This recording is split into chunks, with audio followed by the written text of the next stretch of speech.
So oftentimes what you see is a company has a traditional, what we call a traditional line of credit backed by collateral of accounts receivable and sometimes even inventory.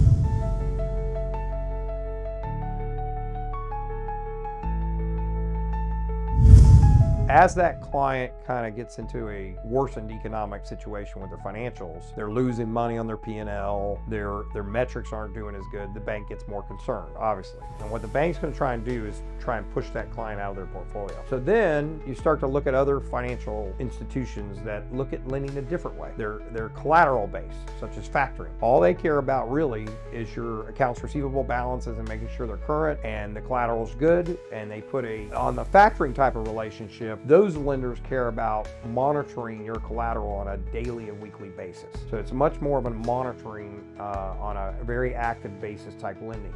But they'll lend to you up to 80% of less than 90-day AR. But there's also ABL lenders who are out there, and they'll do it on a pooled approach.